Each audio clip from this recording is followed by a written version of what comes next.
They should have never given us microphones. This is Grace and Glory Podcast, episode 39. I'm Sean Kincaid with David Pena. How you doing, David? I'm great. I'm awesome. David, where can they find you on Instagram? David Pena 207. That is Pena 207. But I want to read this passage really quick. What is the passage? God blessed them, and God said to them, "Be fruitful and multiply and fill the earth and subdue it, and rule over the fish of the sea and over the birds of the sky and over every living thing that moves on the earth." Is that Genesis 1:28? It is 1:28. What is that? What is that passage talking about, David? Subduing some earth. some Taking earth. dominion of what God made for us. Yeah, all the stuff that moves. Everything that moves. Everything. That's right. Everything. We were talking about baptism the other day, and and David's like, because my big thing is like, you got to suffer for the kingdom. That's like I feel like a biblical ordinance.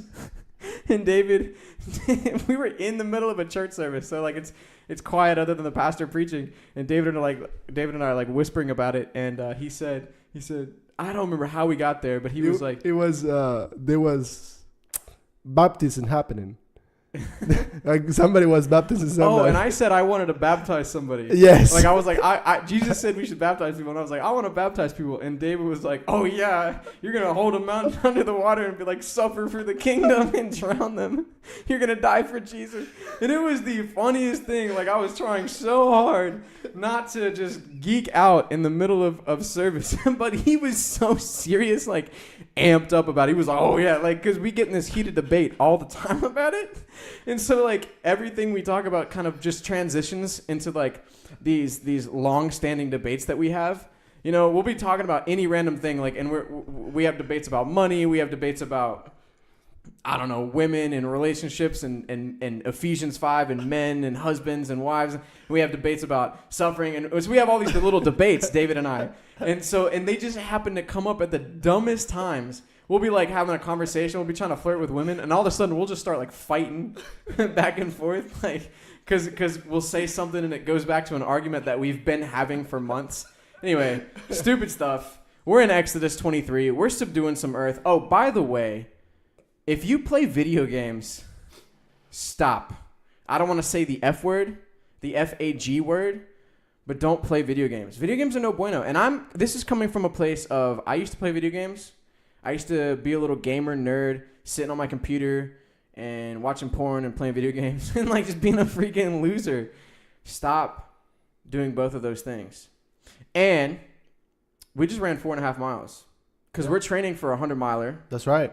100-mile December. So what is it? What is it called? Devil Dog Ultras? Yeah. Yeah, we attempted a 100-miler last year. I made it 52 miles of the 100. I didn't train very much. I should have trained more, and I was fat. All right? I was very fat. I'm fatter then than I am now. I was fatter then. David made it 82 miles. I think it's 82, 83. I don't remember. I think it's the number. I'm just going to keep pushing the number up. In a couple of years, it's going to say it's 85. Like when you're talking about a fish, you know, I caught this fish. It was this big, you know, and it just gets a little bigger every time. Yeah. So I ran 52 miles, and I think you can look that up somewhere. I don't know. Google our names. And I think it shows us a DNF. But does it say what the last aid station we went to was? I don't remember. Because I remember I called my then at the time girlfriend in the middle of the night during the race. I realized I wasn't going to make the next aid station in time. And so I literally cut through the woods and found a road and like sent her a pin, like I dropped a pin and like told her to come pick me up. She loved you, bro. Yeah. She came and picked you up. She came and picked me up. So, and then this happens maybe like 9 p.m., right? Yeah. So I'm running. It's like 9:30. It was closer to 10. So this is, and then me. And we've already been running for like 16 hours. This is me at 2 a.m. in the morning. I was running by myself, feeling all lonely.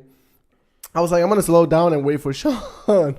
I call him up, and he's like, I just got home. And I got to go, because I think he was about to sin, but he's like, I got to go. I was about to sin. He's like, I got to go. I'm busy. I'm like, dude. He's, oh, yeah, just finish. I got to go. I'm like, what the hell? So I almost cried, like by myself in the middle of the woods. 2 a.m. in the morning, almost cried. You know, I remember going through the woods in the middle of the night, and I was so exhausted. I was hallucinating. You know, remember at night, like all the shadows, and you're running through these woods, right? And these woods are huge. It's not like this is a national forest. It's a national forest, or maybe a state forest or something. It's a huge forest, and we're going through the woods, and I wouldn't see anybody. Like, I remember running alone for close to an hour or more, just alone, completely alone. You know, everybody had either finished the 50K or 50 miler or whatever they were running. 100K. 100K, whatever. They were running the 100K. People were either finishing that and no longer on the path, because there was only like 100 runners running the 100 miler, or maybe less. I mean, it wasn't very many. It was 110, I think. Yeah, it wasn't very many. Either they had already finished the 100K, and so they were done, or there was a bunch of DNFs, people that dropped out. And so I'm like in the woods alone, can't see the path, can't see the trail, don't know where I'm going. I'm like hallucinating just because all the shadows. I mean, I was popping Adderalls left and right, like trying to finish that race. I probably took like 150 milligrams of Adderall throughout the course of 16 hours. And the whole time I'm like running, which is super dangerous. I don't know if you guys know anything about Adderall. Like it's like meth. It's like coke. It's bad. No bueno, okay? I'm chugging caffeine. I'm like, every time I get a chance, I'm taking someone's Advil. Yeah, like just, it's not good. I'm eating M&Ms. Like the only thing I'm subsisting on is M&Ms. And I think since then I became obsessed with M&Ms since that race, because they're good. Who, you? Yeah. Yeah, because you have been eating a lot of M&Ms since then. But getting fat. But I remember the in the middle of the night, like I'm exhausted. I can't think straight. I'm on all this freaking Adderall. I've been running for like 50 miles. I'm dehydrated. I can't see because it's so dark. And all the shadows, they're literally dancing and moving. Like nothing's moving. It's just my eyes are playing tricks on me, because you get to that point of exhaustion. Like I actually reached that point of exhaustion where you start to like hallucinate and things, like reality starts to blur and not be real anymore. It was actually freaky. Like I kept seeing like murals, you know, spray painting murals. You know, when you go into the city and people like spray paint these whole walls, I kept seeing those things in the middle of the night, and then I get closer and it was just a tree. And I'd be like, what the heck? And so, and I mean, Prince William Forest is where we ran it. There's bears and stuff, like absolutely, snakes, absolutely, all stuff. But the good thing is, this year we're gonna run and we're gonna raise about $10,000. We're gonna try to raise $10,000. Whether you do or you do not. Right. Try.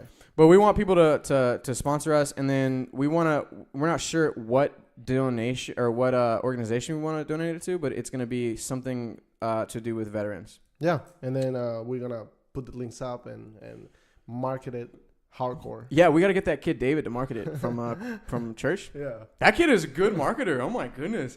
This guy, like, you wouldn't think so, man, but like not the most attractive person I've ever met. Not the most socially adept person that I've ever met, but he like invited all these women. You told him about this podcast, he might listen to it. That's true. I mean, David, if you're listening, man, like, you pack a punch. You don't look like you can pack a punch, bro, but you're Mike Tyson with the right arm. Because like, everybody, straight up, we were talking about swing dance. Oh yeah, everybody knew.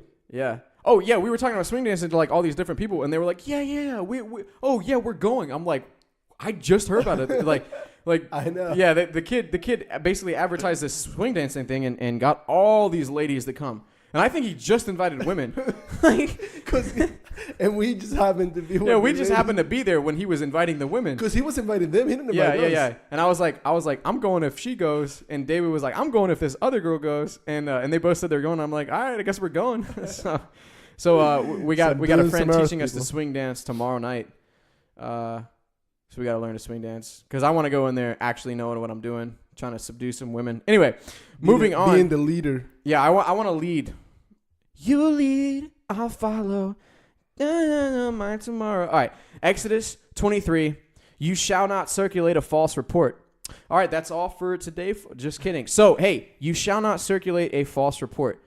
Do not put your hand with the wicked to be an unrighteous witness. Now, remember last podcast we were talking about the one of the functions of the law is to create a society that works, right? Because you can't have a society that's completely bearing witness against their like everybody's bearing false testimony against their neighbors. They're stealing from each other. They're murdering each other. You have to have laws in place for society to function. This is not just a question of morality. Like if you follow all these 16 million Levitical and exodicical and medicinal marijuana laws, if you follow all these laws, you're going to get to heaven. No, that's not the point. The point isn't to get to heaven with these laws. The point is to actually at least one facet and one very important facet of these laws is to create a societal structure that upholds, and stands firm in the midst of an imperfect people, right? Because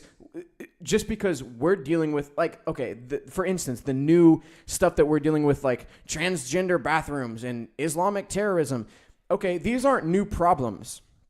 If there were bombs, back in the biblical times, people would be blowing each other up too. Like, you have a bunch of people with sin in their hearts and evil people and wicked people and people that are just not that good. Like, let's just not even call them evil, even though that's what the Bible uses to say.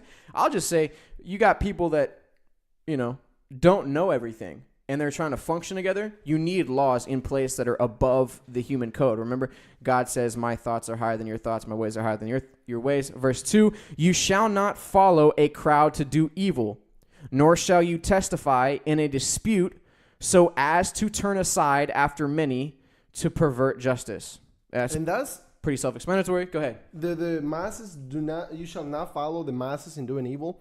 All right, that's cool. But also you shouldn't follow the masses, period. I mean, if you follow if you're doing what most of the people are doing, you're going to obtain what the people are obtaining. You're going to get what most people get. Right. And if you see that most people play video games and they're just, sit at home and do nothing. It's completely normal. Every teenager everybody does it, so you're going to do it. And, all men watch porn. Yeah, it's normal, yeah. Yeah. So that's following the masses. Right. And you know what? You're going to continue to be awkward when you talk to women. You're going to continue to be honestly just insecure because you have things that you're hiding from the public. And, just because everybody's hiding from each other, I mean, that's a really good scenario. Everybody's hiding everything from everybody. No, you don't want to be like that. You want to be the only person that can walk out into a crowd and have absolutely nothing to hide. That way, when people throw dirt on you, you're already dirty. Like, and your dirt is visible. It's like Eminem. Yeah. Eminem. Be like Eminem, except for he's a Hillary supporter. So don't be like Eminem. Oh, yeah. Anyway, verse 3, you shall not show partiality to a poor man in his dispute. Now, the way I read this is you shall not show partiality to a poor man in his dispute, as in you shall not show favor to the poor man in a dispute simply because he's poor and you, for instance, might take pity on him. Now, that could also read, you don't show partiality to anybody in a dispute, whether it be because you don't like the person because he's poor, you're going to show favor to the rich, or because you don't like the rich, you're going to show favor to the poor. Really don't show partiality, period. But this law specifically says, you shall not show partiality, to a poor man in his dispute. So partiality, usually I feel like that's like more of like a positive inclination. Like partiality is in like, I'm going to show partiality to you, David, because you're my homie, right? So I'm going to show extra favor, right? Partiality, substitute that with favor. I'm going to show favor to you, or I'm going to treat you differently, but in a positive way because you are blank. So just kind of hanging on that, you have a lot of people that want to show, I guess, partiality to people because they're poor. For instance, like Bernie Sanders, and I'm not even hating politically, even though dude's an idiot. You don't side with somebody because they're poor, just like you don't side with somebody because they're black, just like you don't side with somebody because they're white, just like you don't side with somebody because they're a pastor, just like you don't side with people because of their circumstance. You side with people because of their character, and more so than that, you side with people because of truth. So if you know what happens, right, it's talking about a dispute. So if David stole my ox and David's poorer than me, you don't side with him just because, well, I have 20 oxen and he needs that ox. No. You tell the truth. Anyway, I'm not going to dwell on that. Verse 4, if you meet your enemy's ox or his donkey going astray, you shall surely bring it back to him again. Okay, that's character right there. Yeah, that's being a good neighbor. That's integrity. If you see it going astray, right? If you see something, say something. If you see something, do something. If you have an ability to prevent something bad from happening, prevent it, right? This is at the core of, this is what we should be teaching our children, right? We look at the law and, the law is so boring, man. I got to Leviticus and I couldn't continue. Like, we're not even in Leviticus. This law has very, and Leviticus does get way more dull because it's more ritualistic in nature. But this is very specific to, again, raising up children. So if you see a donkey going astray, bring it back to your neighbor, right? If you see the donkey of one who hates you lying under its burden, and you would refrain from helping it, you shall surely help him with it. So I wrote in my margin from whenever I read this a long time ago, I said, love your enemies.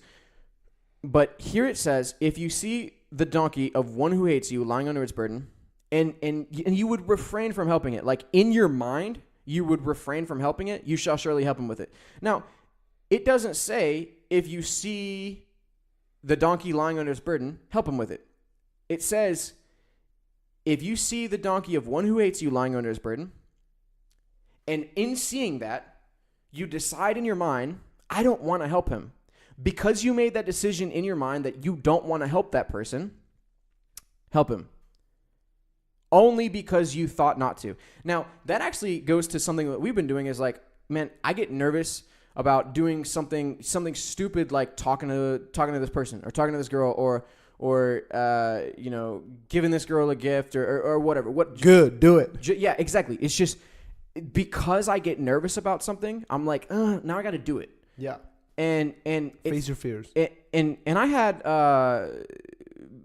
Nikki the other day told me like that's stupid. That's a dumb, don't do that. Yeah, she's acts like liberal.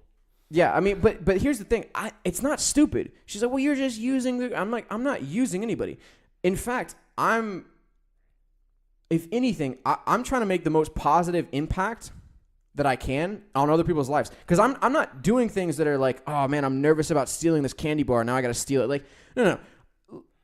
The thing I'm worried about is not how, if I'm going to hurt somebody's feelings, because I'm not doing anything that's going to hurt anybody's feelings. And if people get their feelings hurt about the things that I'm talking about, well, that's their Sounds problem. Like they have problems. Yeah, that's their problem, because what I'm talking about is more along the lines of very respectable things. However, the thing that I'm most worried about is how people will receive me, right?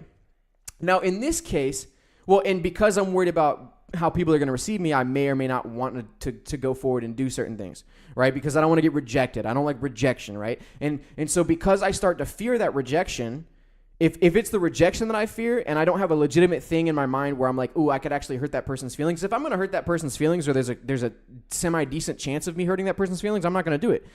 That outweighs anything, right? But because then I'm going to lay awake at night and be like, crap, I hurt that person's feelings and it was uncalled for, right? But if the only thing I'm worried about is getting rejected, got to do it. Got to. Like, you have to. And it starts with quit jerking off. Quit playing video games. Like, get up earlier. Like, I've been slacking. I haven't been getting up. I've been staying up like all night watching this stupid show called The Americans. It's super good. I'm learning all my Russian cultural phenomenon from a show called The Americans. But, I stayed up till like 2 a.m. I was talking to homegirl on the phone last night. And then I was watching this show. Stayed up till like 2 a.m. Got up at 4:30. Ran 4.5 miles. That's not sustainable. So I probably won't do that again tonight. But get up earlier, right? I just kind of made a commitment yesterday. I was like, I'm sick of being a lazy bum. Like, we were getting up early and doing this podcast, and then, we stopped for a couple of reasons. One of which was because Dave and I just kept fighting. It was spilling over into the podcast. It got to the point where we actually deleted one of the podcasts and didn't upload it because we were fighting. And that's not the image we're trying to put out.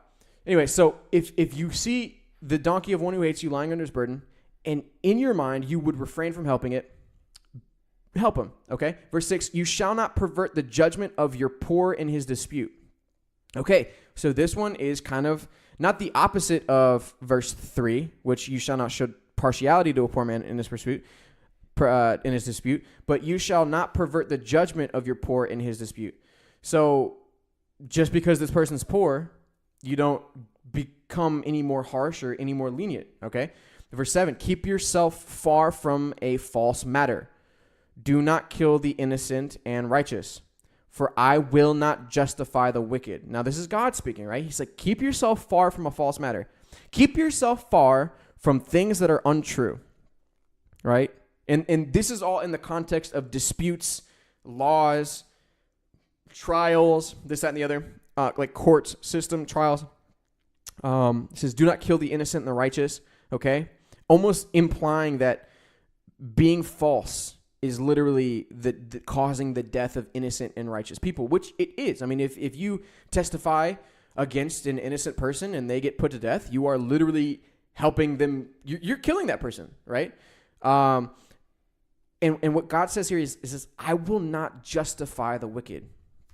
And if you are a believer, if you're a believer in Christ, if you're a Christian, justification is a huge thing in the New Testament. Justifying, being justified by in Christ, because Christ bore the penalty of your sin and your shame and your what should be on you is death and you should go to hell. No, you've been justified because Jesus said so.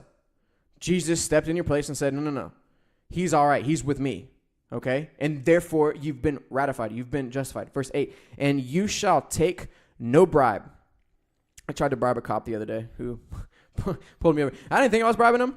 I was like, listen, because, I'm going to pay the county anyway, because I got it was a speeding ticket, and I'm going to have to pay the county anyway. I was like, listen, why don't we just skip the ticket and I'll come and paint the police station?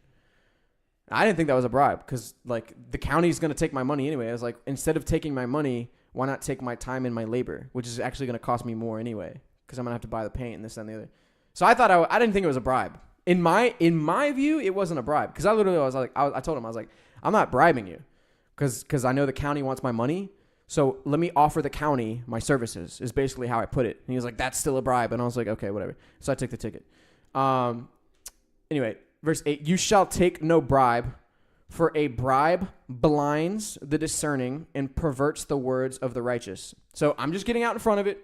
If anyone ever comes at me and is like, this one time Sean tried to bribe a cop, like, yeah, I admitted it before anyone else said anything. So haters gonna hate. Verse 9, also you shall not oppress a stranger, for you know the heart of a stranger because you were strangers in the land of Egypt.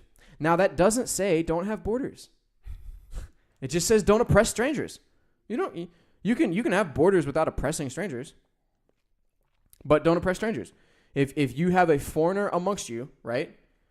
Remember what it's like because you walked through this podcast with us. You know what it was like for the Israelites in Egypt being enslaved for 430 years. You know what it's like, okay? We went over, all the plagues that had to happen, all the extra labor that was put on them when Moses said, let my people go. The fact that they had to make the bricks without hay or whatever. I can't remember what it was. Whatever. Yeah, but they just, increased labor and same output, less materials, same output. I mean, it was so hard for the Israelites, okay? So because of that, don't oppress strangers because you know what it's like. Verse 10, we're talking about the Sabbaths. Verse 10, 6 years you shall sow your land. You shall subdue the earth. All right, 6 years you shall sow your land and gather in its produce. But the 7th year you shall let it rest and lie fallow, that the poor of your people may eat, and what they leave the beasts of the field may eat. Okay, so 6 years, you sow and reap, and you gather and you store away, and you build a big barn, and you prosperity gospel it up. All right, for 6 years, you produce food, you gather it, okay, all that stuff. 7th year, you let it rest And it's for two reasons. Okay. One is you let it lie fallow, right? Which is basically you let the soil kind of replenish and soil gets burnt out. Okay. Soil works hard, right? You got to let your soil re-nutrientize. Okay. You gotta let your soil get the nutrients back in it. All right. And that's the first reason. The second reason is the poor may eat of it and just gather as they please. Not sowing, just reaping, okay, whatever the land naturally would grow, because I'm sure there's going to be some leftover seeds and this, that, and the other.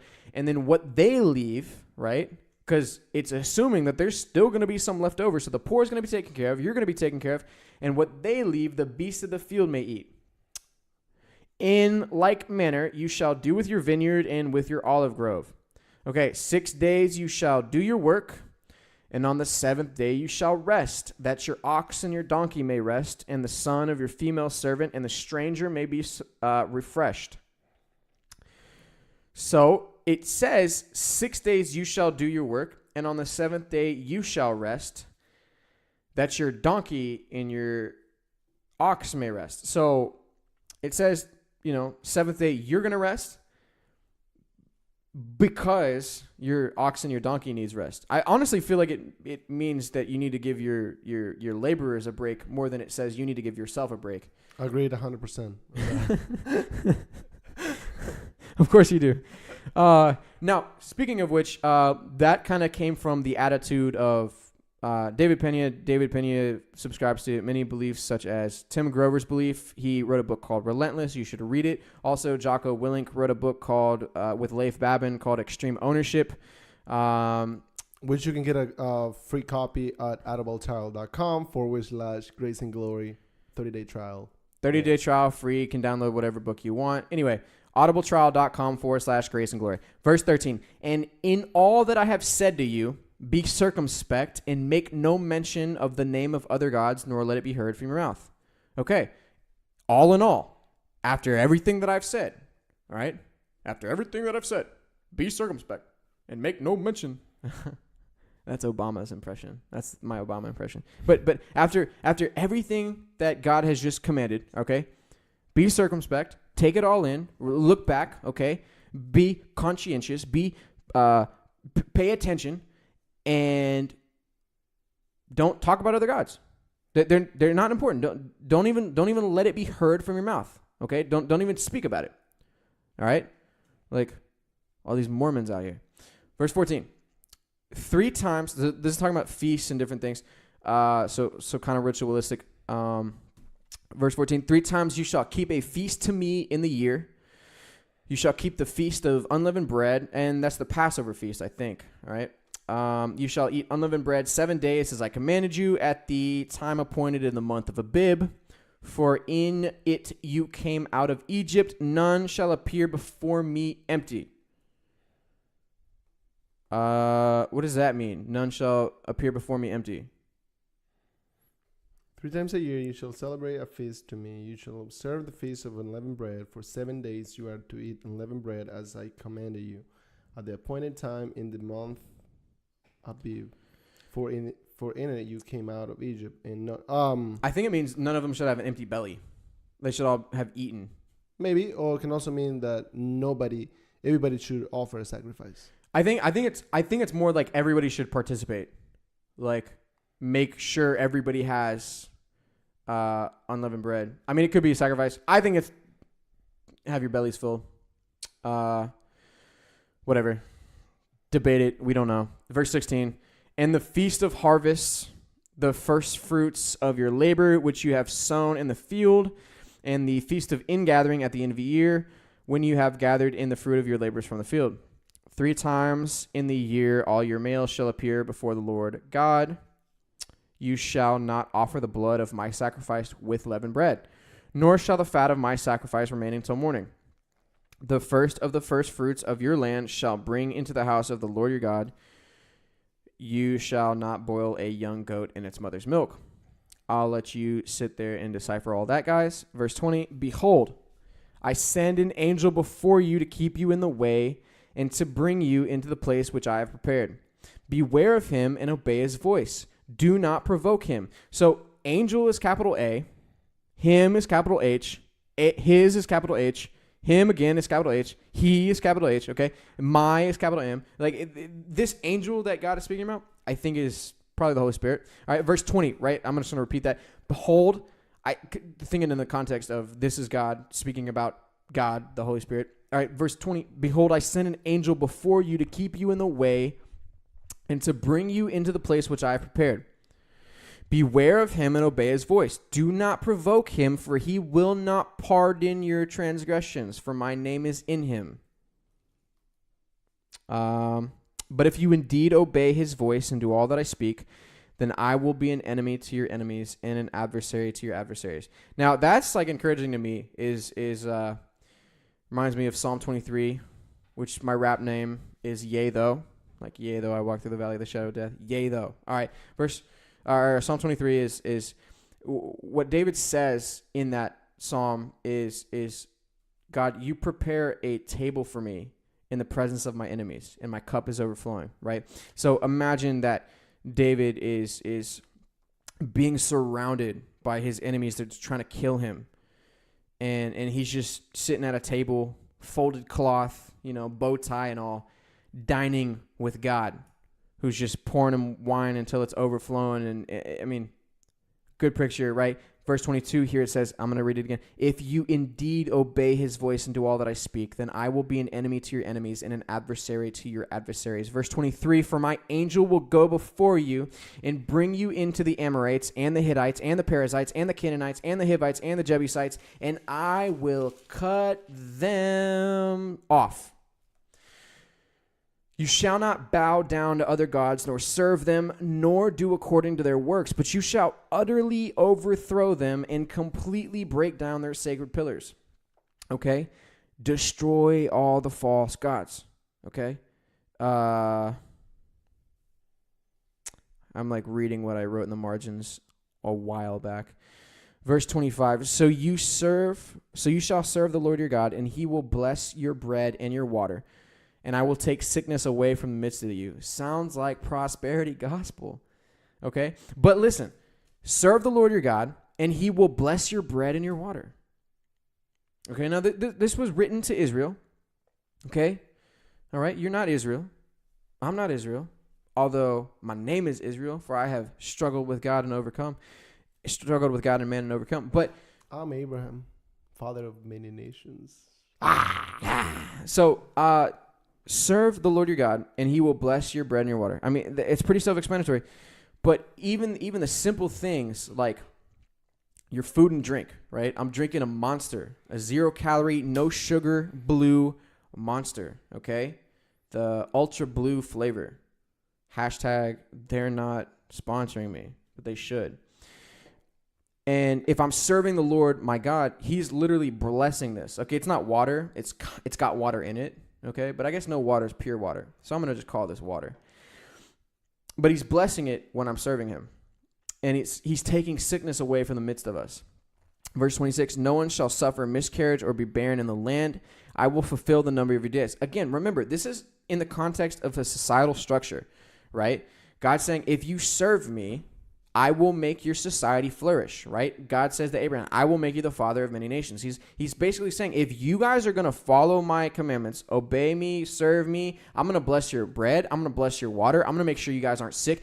All the other nations are going to suffer, and you're going to be good. No miscarriages, no one's going to be barren. You're going to be straight, okay? Everything's going to be bueno, A-okay. Verse 27, I will send my fear before you.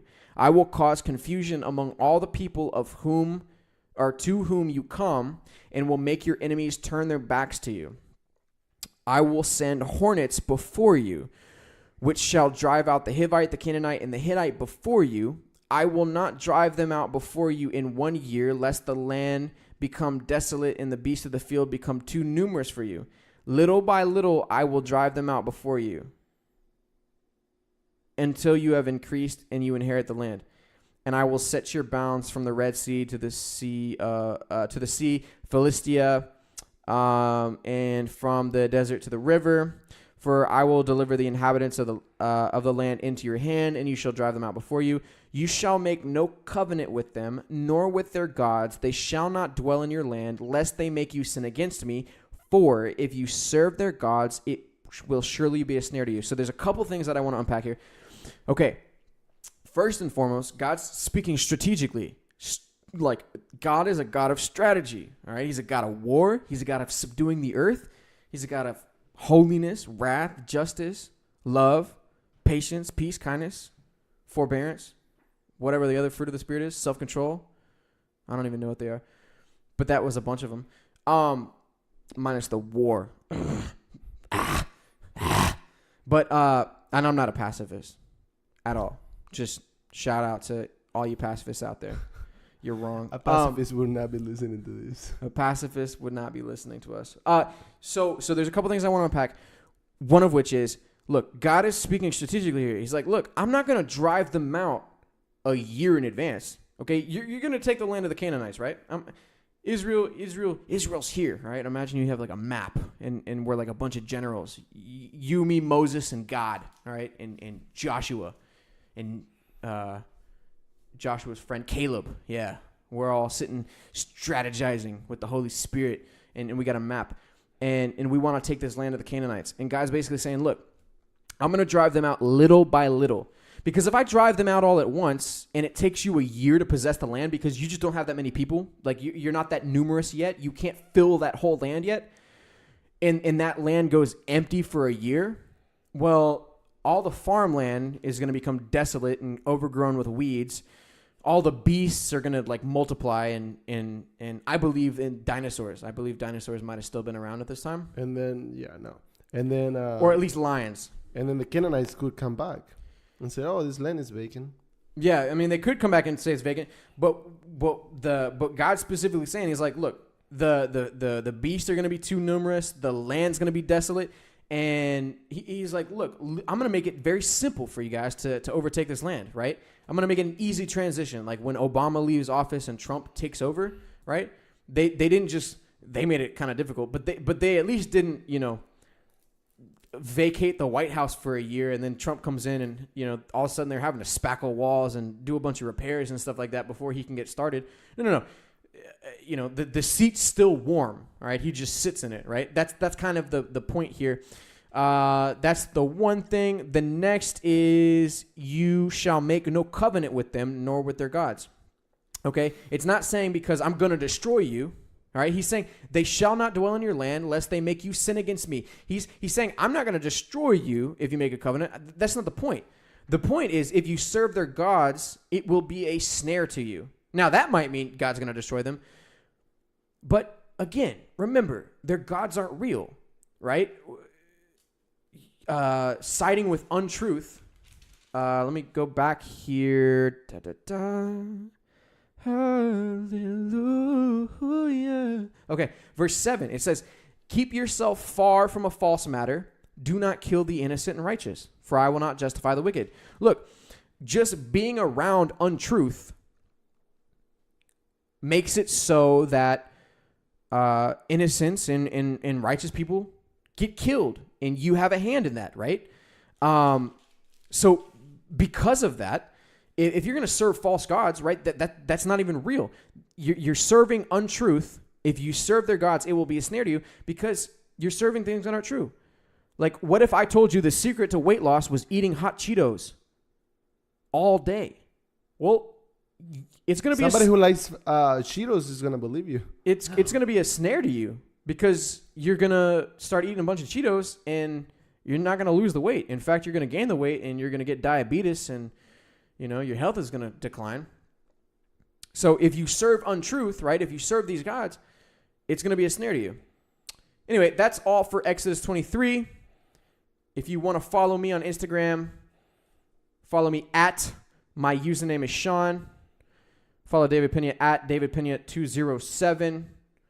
If you want a book, get a book, or support the podcast by going to audibletrial.com/grace and glory.